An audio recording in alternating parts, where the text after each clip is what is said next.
Hello friends, जुलाई current affairs की series में आज हम 21 जुलाई से लेकर 25 जुलाई तक के करंट अफेयर्स के बारे में डिस्कशन करेंगे। ठीक है, तो हमारा जो सबसे पहला करंट अफेयर्स का टॉपिक है आज का, वो है तकनीकी शिक्षा कौशल विभाग और टाटा टेक्नोलॉजीज के बीच एमओयू। ठीक है, अभी हाल ही में तकनीकी शिक्षा कौशल विभाग छत्तीसगढ़ और टाटा टेक्नोलॉजीज के बीच में एक एमओयू साइन किया गया है, जिसे कब साइन किया गया है? 22 जुलाई 2023 को, और जिसकी लागत है कुल 1188.36 करोड़ रुपए की लागत। मतलब जो टाटा टेक्नोलॉजीज है वो इतने रुपए लगाकर यहाँ पे जो टेक्नोलॉजी है वो डेवलप करेगी।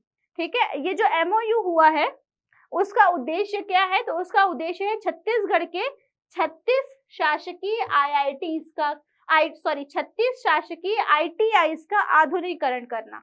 ठीक है, आईटीआई कॉलेजेस जो है छत्तीसगढ़ में, उसमें से कुल 36 आईटीआई कॉलेजेस के आधुनिकीकरण करने के लिए टाटा टेक्नोलॉजीज ने एमओयू किया हुआ है। किसके साथ? छत्तीसगढ़ शासन के साथ। ठीक है, तो चलिए देखते हैं कि टाटा टेक्नोलॉजीज जो है वो छत्तीसगढ़ में इस एमओयू के तहत कौन कौन से कार्य करेगी।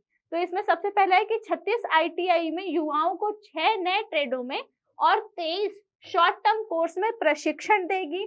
दूसरा, अत्याधुनिक तकनीकी वर्कशॉप्स की स्थापना करेगी। तीसरा, वर्कशॉप प्रशिक्षकों की व्यवस्था करेगी। और चौथा, युवाओं को प्लेसमेंट भी दिलवाएगी। तो इन टॉपिक्स पे, इन 4 मुद्दों पे टाटा ने क्या किया है? एमओयू किया हुआ है। ठीक है, ये जो एमओयू है इस पे हस्ताक्षर किसने किसने किया है? तो छत्तीसगढ़ सरकार की तरफ से श्री अवनीश शरण जी ने किया है, जो क्या है? तकनीकी शिक्षा व रोजगार विभाग के संचालक हैं। और टाटा टेक्नोलॉजीज की तरफ से पवन भगेरिया, जो कि टाटा टेक्नोलॉजीज के प्रेसिडेंट हैं, उन्होंने इस एमओयू पे साइन किया है। अब हमारा जो अगला टॉपिक है वो है उत्कृष्टता अलंकरण समारोह, जिसका जो आयोजन है वो विधानसभा में किया गया था। ये उत्कृष्टता अलंकरण जो है वो ऐसे विधायकों को और जनप्रतिनिधियों को पुरस्कृत करने के लिए किया गया था जो अपने क्षेत्र में बहुत अच्छा कार्य कर रहे हैं। ठीक है, तो चलिए देखते हैं कि इसका आयोजन कहाँ किया गया है। छत्तीसगढ़ विधानसभा द्वारा किया गया है। और कब हुआ था? 22 जुलाई को इसका आयोजन किया गया है। ठीक है, तो जो ये समारोह है उसमें किसे पुरस्कृत किया गया है? तो उसमें उत्कृष्ट विधायक का सम्मान किसे किसे दिया गया है? 2 लोगों को दिया गया है, श्रीमती संगीता सिन्हा और श्रीमती रंजना दीपेंद्र साहू को दिया गया है। ठीक है, जिसमें से श्रीमती संगीता सिन्हा जो है वो संजारी बालोद की विधायक है और श्रीमती रंजना दीपेंद्र साहू जो है वो धमतरी विधानसभा से विधायक रही हैं। इन दोनों को उत्कृष्ट विधायक का सम्मान दिया गया है। इसके अलावा एक अन्य श्रेणी में जागरूक विधायक का सम्मान किसे दिया गया है? श्री धर्मजीत सिंह को इसका सम्मान जो है वो दिया गया है। ठीक है, अब हमारा जो अगला टॉपिक है वो है अल्योशा कुंजाम। ये छत्तीसगढ़ की एक बालिका है जिसने तैराकी के क्षेत्र में मेडल्स लिए हैं। तो चलिए इसकी डिटेल्स देखते हैं कि अल्योशा कुंजाम किसके लिए फेमस है? तैराकी के लिए फेमस है। और प्रथम राष्ट्रीय जनजातीय खेल महोत्सव में तैराकी के 2 स्पर्धाओं में इन्हें मेडल मिला है। और वो स्पर्धा कौन कौन सी है? 50 मीटर फ्री स्टाइल, उसमें इन्हें सिल्वर मेडल प्राप्त हुआ है। और 100 मीटर फ्री स्टाइल में इन्हें ब्रॉन्ज मेडल मिला हुआ है। ठीक है, और इसके साथ ही हमें ये जानना भी जरूरी है कि राष्ट्रीय जनजातीय खेल महोत्सव 2023 जो है वो कहाँ आयोजित हुआ था? भुवनेश्वर में इसका आयोजन किया गया है।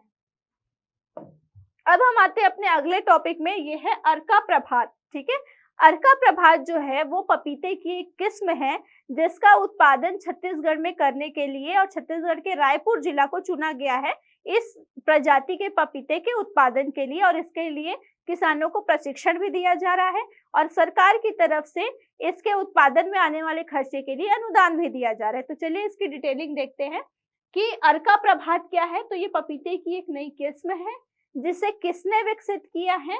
तो इसे Indian institute of horticulture Bangalore ने विकसित किया है। ठीक है, अब ये जो अर्का प्रभात पपीता है इसकी क्या विशेषताएं हैं? पपीते की इस किस्म की क्या विशेषताएं हैं? तो ये स्पॉट वायरस रेजिस्टेंट है, मतलब ये रोग रहित पौधा है।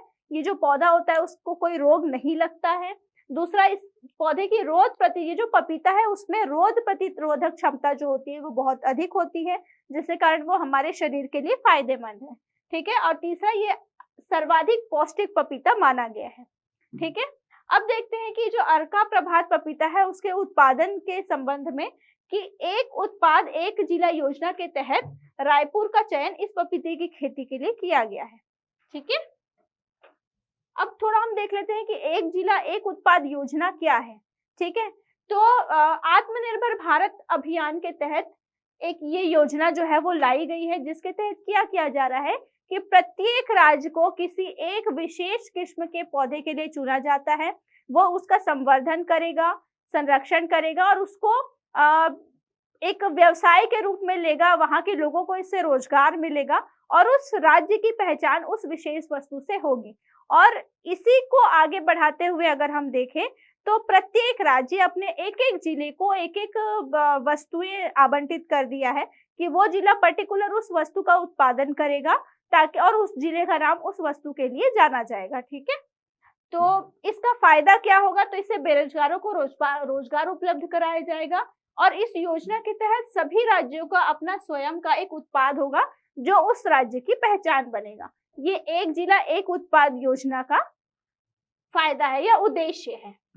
ठीक है, अब हम आते हैं कि जैसे कि हम सभी जानते हैं कि आने वाले महीनों में छत्तीसगढ़ में विधानसभा चुनाव आने वाले हैं, तो जो निर्वाचन आयोग है उसने छत्तीसगढ़ के विधानसभा चुनाव के लिए शुभंकर का अनावरण किया है।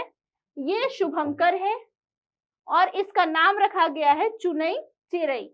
ठीक है, तो ये आपके एग्जाम में पूछा जा सकता है कि विधानसभा चुनाव छत्तीसगढ़ के लिए शुभंकर कौन है, तो वो है चुनई चिरई। ठीक है, ये आपके 21 जुलाई से लेके 25 जुलाई तक के करंट अफेयर्स थे। अगले वीडियो में हम अगले 5 दिन के करंट अफेयर्स के बारे में डिस्कशन करेंगे। Thank you.